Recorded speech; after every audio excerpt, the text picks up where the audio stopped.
Olá pessoal, tudo bem com vocês? O meu nome é Malu Santana, eu sou do canal Fita Criminal. Se você gosta desse tipo de conteúdo, eu faço casos criminais reais aqui no canal todas as segundas-feiras. Se inscreve no canal, ativa o sino de notificações, dá like, me segue nas redes sociais. O caso de hoje aconteceu em Santo Antônio do Potengi, no Rio Grande do Norte, no ano de 1997. Onde Genildo Ferreira de França, de 27 anos, tirou a vida de 14 pessoas. Então vamos entender um pouco mais sobre esse caso. Sem mais demora, vamos ao caso de hoje. Ícaro, vinheta.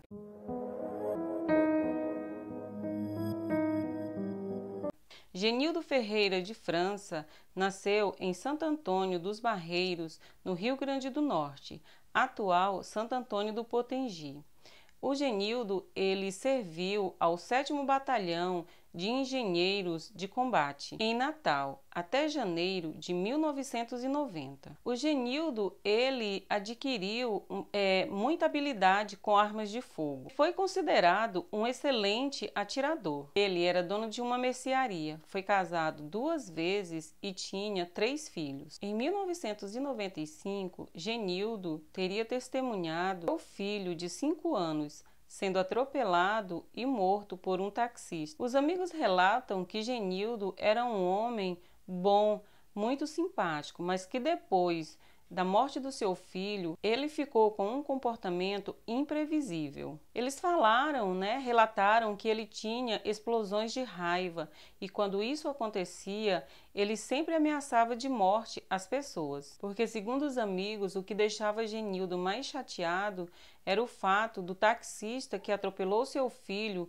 nunca ter sido punido. Em setembro de 1995, Genildo e a sua segunda esposa, Mônica, se separaram por um mês. Por conta dessa separação, Mônica foi morar com uma tia. Segundo a tia, Mônica havia falado para os familiares que não queria mais morar com o Genildo, que queria a separação. E para forçar essa separação, ela inventou a história de que Genildo era homossexual e que até havia flagrado ele com outro homem em um ato íntimo. Segundo os amigos, esse boato se espalhou muito rápido em Santo Antônio do Potengi, o que deixou Genildo muito chateado. Segundo os amigos, o Genildo sempre falava que era o seu sogro que ficava espalhando esse boato. E também não perdoou a esposa pela mentira que ela havia inventado a seu respeito. Então, todas as vezes que eles discutiam, o Genildo mais a Mônica,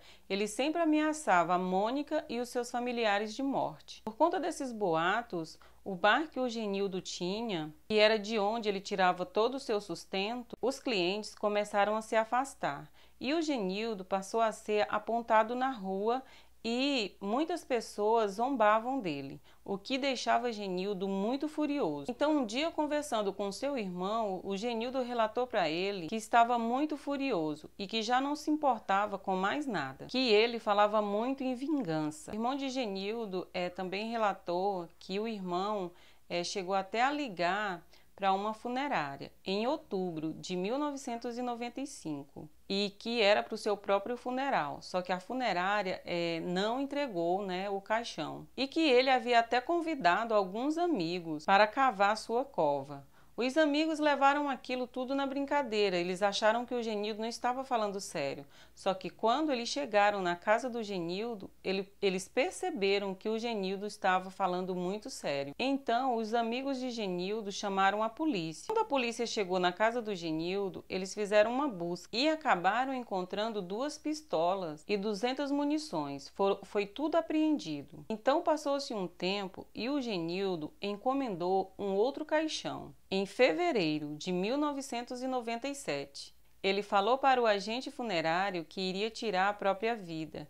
E, segundo os amigos, quando o caixão chegou, ele riu muito. O bar do Genildo era conhecido como Bar do Yuri, que ele colocou em homenagem ao seu filho. Então, 2 meses antes do Genildo tirar a vida de 14 pessoas, ele acabou fechando o seu bar. Então, o Genildo vendeu um freezer e outras coisas que havia no bar e usou o dinheiro para comprar armas. Então, quando um vizinho perguntou sobre a venda dos objetos, o Genildo falou para ele que iria usar o dinheiro para viajar com alguns amigos. Um mês antes do tiroteio, Genildo e Mônica tiveram uma briga. Então Mônica sai da sua casa e vai para a casa dos seus pais. Algumas pessoas relatam que durante a noite o Genildo chegou na casa dos sogros gritando muito e dizendo que se Mônica não voltasse para casa com ele, iria matar todos. Então, uma semana depois, desse acontecido, dessa briga do Genildo com a Mônica,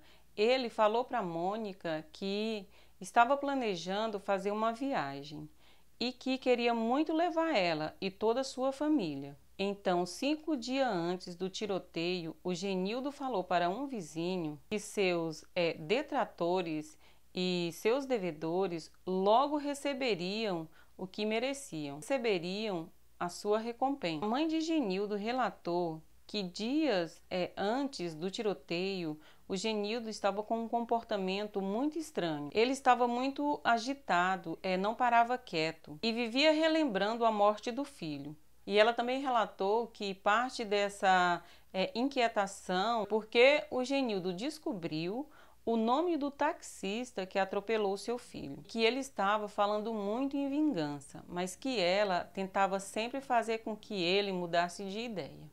Então, no dia 21 de maio de 1997, o Genildo faz uma lista com 20 nomes e a partir dali ele começa a colocar o seu plano em prática. Ele iria tirar a vida de todas aquelas pessoas que o haviam difamado. Então o Genildo sai de casa para colocar o seu plano em prática.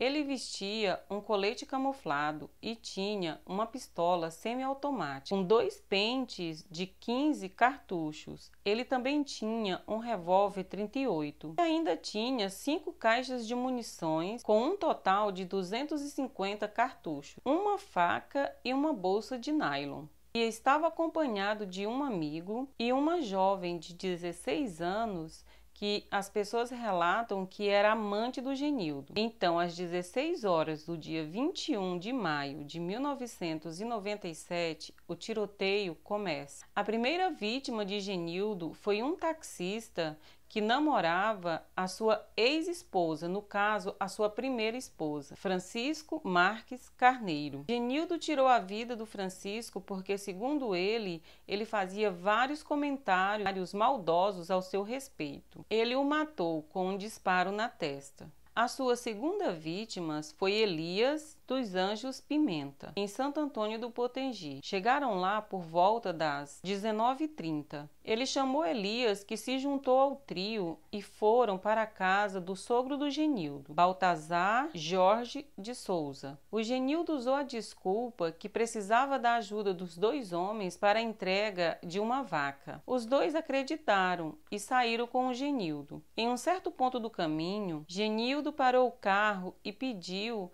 para que os 2 descessem. Pediu para que os 2 ficassem de joelhos apontando uma arma para eles e em seguida matou os 2. A quarta vítima de Genildo foi Manuel Brito Marcolino. Ele era um fazendeiro que o Genildo já havia discutido e que fazia comentários maldosos a respeito do Genildo. O Genildo chega à sua fazenda por volta das 20h30. Dessa vez, a desculpa que ele deu é que precisava comprar uma espingarda e pediu a ajuda do fazendeiro. Então, João Maria de Silva Lima, que fazia uma visita na casa do fazendeiro, pediu para ajudar também. Ofereceu-se para acompanhá-los. O Genildo aceitou. Genildo acabou matando os 2. A sexta vítima do Genildo foi por volta das 21h30. Genildo deixou seu amigo na cidade e seguiu com a garota de 16 anos à sua própria casa, onde chegou por volta das 21h30 às 23 horas. Então, chegando na sua casa, ele se aproximou da sua esposa Mônica, que estava conversando com seu irmão por nome Erasmo. Genildo se aproxima e atira em Mônica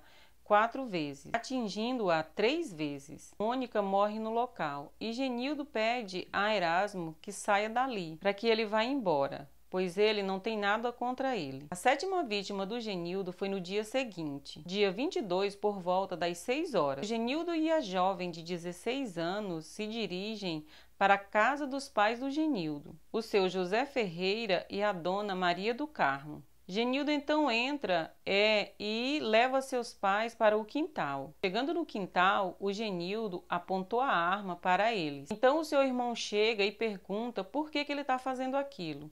O Genildo então responde que não quer que os seus pais sofram por tudo aquilo que está acontecendo. Mas antes que o Genildo atirasse nos seus pais, a polícia chega. Era o sargento da Polícia Militar, Francisco Assis Bezerra, e o soldado Hilton de Lima Siriaco. Eles já estavam à procura do Genildo, então quando o Genildo os vê, atira contra eles e acerta fatalmente o tenente Francisco 2 vezes na cabeça e também fere o soldado no ombro. Então o Genildo abandona o plano de tirar a vida dos seus pais e volta novamente para a casa do seu sogro, onde ele e a jovem de 16 anos chegam por volta das 6h30 da manhã. O Genildo então tira a vida da sua sogra, Teresa Carlos Ribeiro. Então o Genildo sai daquela casa e se dirige para a casa da sua ex-esposa, no caso a sua primeira esposa, Maria Valdete Rafael da Costa. Chegando lá, tirou a vida de Valdete e também da sua mãe, Dona Francisca Neide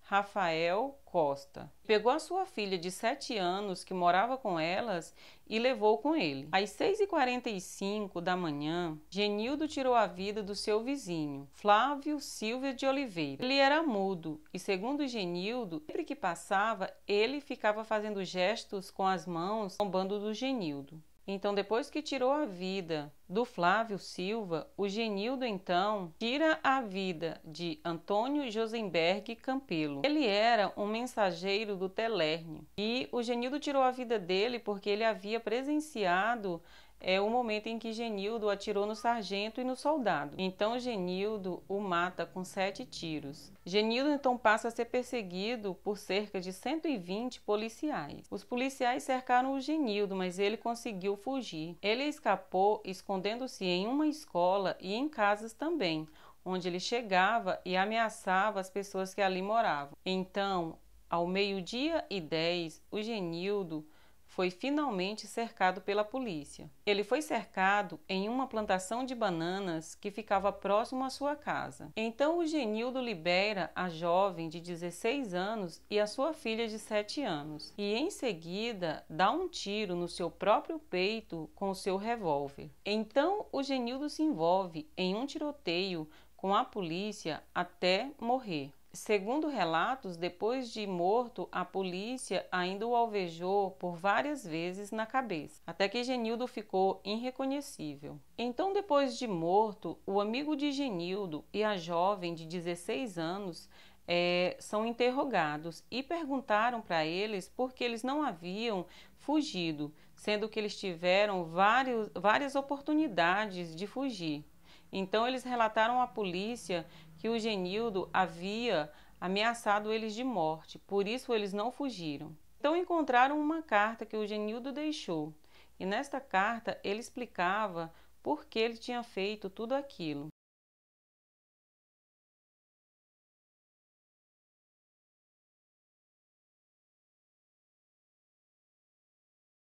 Bom, gente, esse foi o caso de hoje. Me fala nos comentários se você já conhecia esse caso, o que você achou, né, desse caso de tamanha brutalidade, tantas mortes, né, por causa de uma mentira. E eu peço a vocês mais uma vez que vocês se inscrevam no canal, que vocês ativem o sino de notificações para que todas as vezes que eu postar um vídeo novo, o YouTube notifique vocês, que vocês deixem like, se inscrevam e me sigam nas redes sociais. E esse foi o caso de hoje. Um grande abraço, fiquem com Deus e até breve.